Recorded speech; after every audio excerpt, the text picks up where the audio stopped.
Hey everybody, it is Jason from the Texas Gun Vault 2, and I'm sorry we're not going to be getting any videos on the main channel today. I just had a lot of family stuff to do, plus I spent most of the afternoon, because it's like 4:30 or whatever, out here in the garage assembling my clone upper for the Air Force GAU-5 Air Crew Service or Survival Rifle.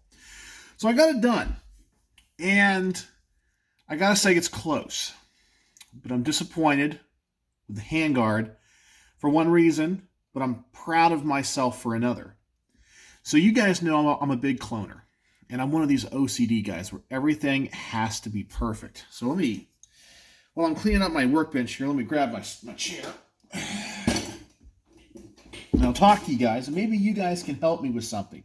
Because if you can help me with something, I will be forever and eternally in your debt. Okay, so I'm real happy with this because based off of all the pictures I could find. Now, by the way, the specs of the rifle are out there, but they're not complete.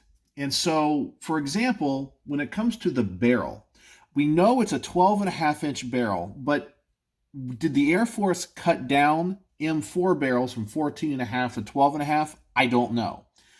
The two companies that for a while made clones, both Cry Havoc and Midwest Industries, used a melanited barrel. So I don't know if the Air Force bought and procured their own barrels outside of their own systems, the Colt parts.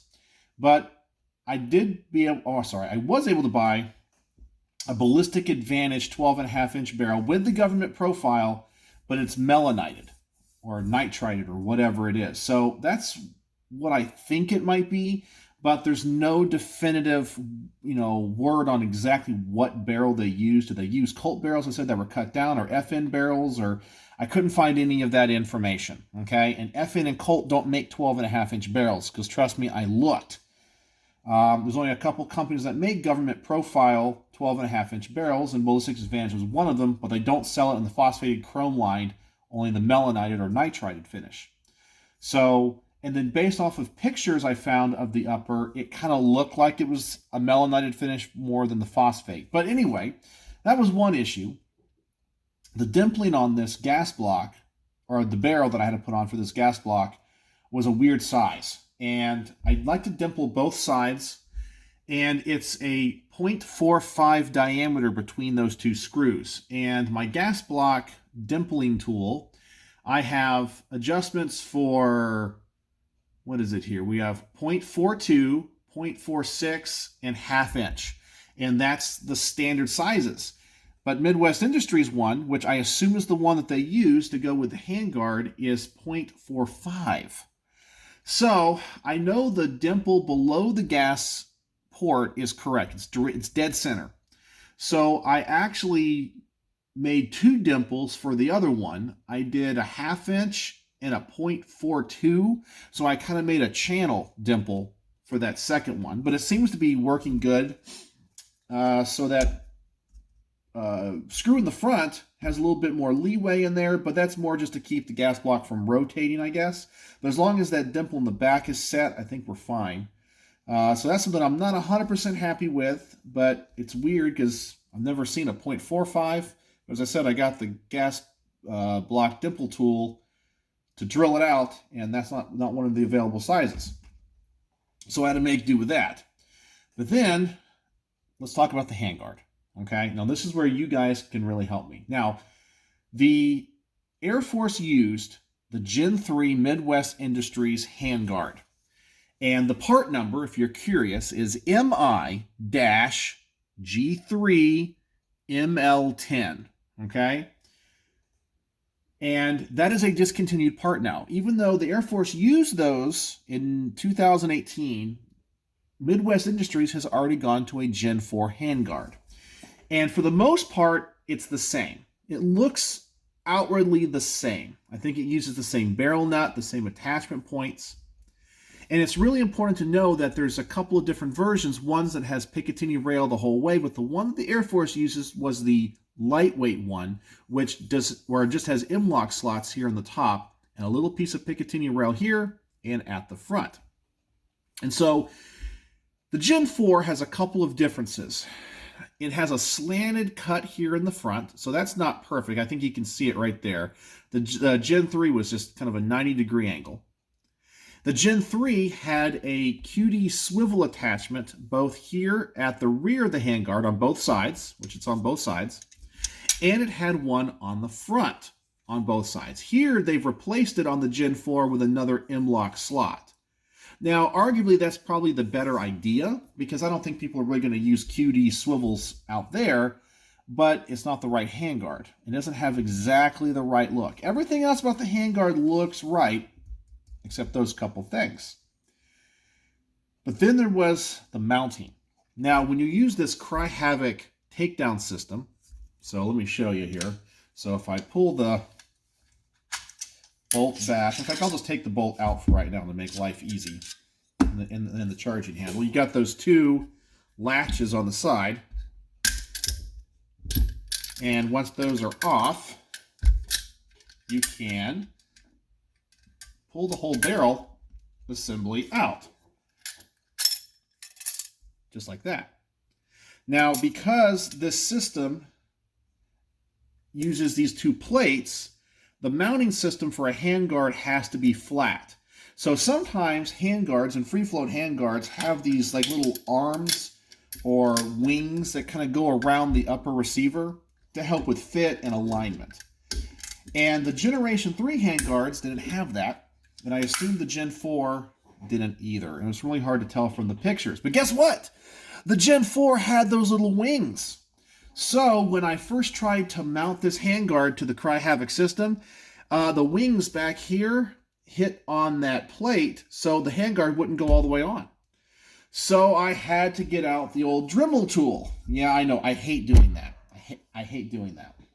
So I got out my Dremel tool, and I cut off those wings, and then I sanded them down, and I used this little buffing tool, and I actually got it where it looks pretty good. I know this is not going to come across on camera probably very well, but as you can see, I got the top of it mated up with the top of the Cry Havoc system really good, and if I can get the right light, I don't know.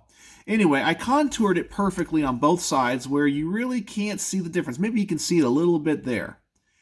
And I got that wing off, and then I have Birchwood KC aluminum black. So it's not necessarily anodizing. So what I kind of cut off and buffed, I was able to make it look black. So you can't even tell it was done, and it's really even on both sides. So that's what I'm really proud of myself for on this build. Like, I made the Generation 4 fit on a system that should take the Generation 3. But the reason I have the Generation 4 handguard is the Generation 3 is discontinued. And I have looked everywhere. Now, I have found Generation 3 handguards with the Picatinny rail all the way across, so that wouldn't be right. And I found the lightweight handguard Generation 1s, but they use a different barrel nut, which won't work on this. I'm almost 100% sure. So it's discontinued everywhere. Midwest Industries has taken the part number off their website and their catalog.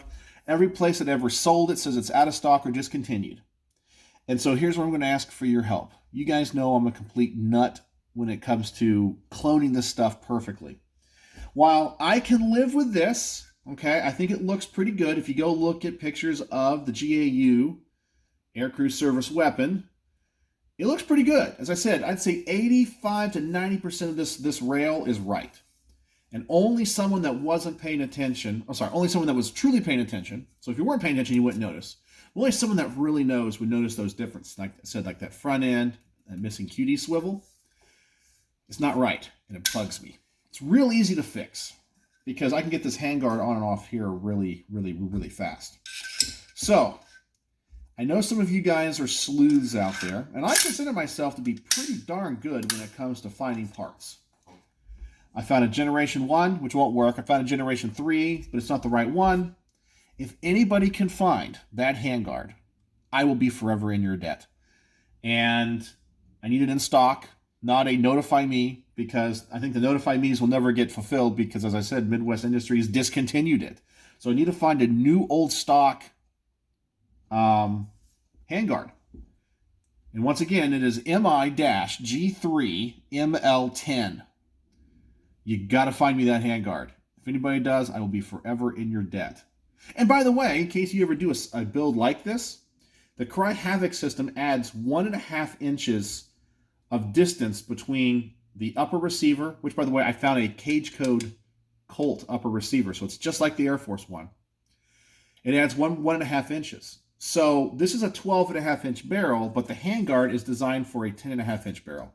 So adding that extra distance, it actually mates everything up here at the end correctly. So that's just like the Air Force. But anyway, that's my issue. And now I'm happy with it to a point. So I need to go test fire it. I hope that Dimpling's going to work. I think it is. As I said, I didn't have the right dimple tool size for it. So I went one bigger and one smaller and made like a little channel on that front screw, which I think is fine. And there was one other thing that's a mystery to me. Now, I followed all the instructions from Cry Havoc. I mean, everything with diagrams and all that. It goes together pretty good, pretty easy. It's not too bad if you know what you're doing and know how AR-15s work. But there's a mystery. I have 2 parts left that I have no idea what they do. Well, actually, sorry. The first one I do, this is right here. They gave me a gas tube roll pin. So that I have a whole ton of. I have a whole bunch of extra ones because I always end up messing them up when I try to install them. But there's this little ring in here. I don't know if it's a spacer or what it's supposed to be. I don't know. It's not big enough to go over the barrel extension. So when you insert it, so it's not a spacer for that. I don't know. I have no idea what this goes to. And when you read the instructions step by step, and I have gone through them 3 or 4 times, and in fact, even on the back where it talks about the general parts layout, this is not mentioned at all. So I have no idea what this is and why they sent it. Everything seems to work. Everything's right. Everything's lined up right. At first, I thought it had to do with handguards, but it's not. I went online and I double-checked with pictures and all that, but the Gen 3 did match up and line up on this back top with the top of that Cry Havoc system. So, man, I don't know what that part does. As I said, I followed the instructions perfectly. And I have looked and looked and looked. So, anyway, that's been my day. Yeah, so anyway, I made a Gen 4 fit, what should be going on a Gen 3. Had to cut off some little wings on this. But it looks fantastic. I'm real happy with that. So it's almost a perfect clone of the GAU-5 aircrew service weapon. Almost. I got to get that right handguard. And I don't know if I ever will. I just don't know how many they made.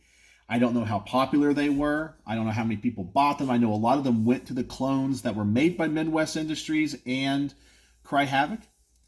So anyway, if you guys can find one, I'll be forever in your debt.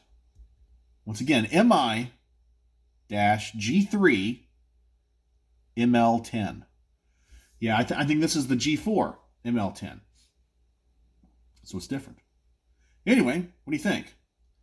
What a cool upper receiver. So I can go throw this on one of my SBR builds and SBR lowers and get it to the range and check for function. But I think we're going to be good. So anyway, what do you guys think? And I appreciate any help that you guys can give me. But this is the kind of dorky stuff that I do out here in the garage all the time. And today, I chose not to do a video because so much has been going on and I really haven't had a week off like I planned. So today was just a me day. Out here in the garage having some fun, building an upper receiver. So help? And what do you think? So let me know what you think in the comment section below. And if you happen to find one of these handguards, once again, I'll give you a finder's fee. I will forever be in your debt. And you can email me at texasgunvault@gmail.com. So let me know what you think. And as always, thanks for watching.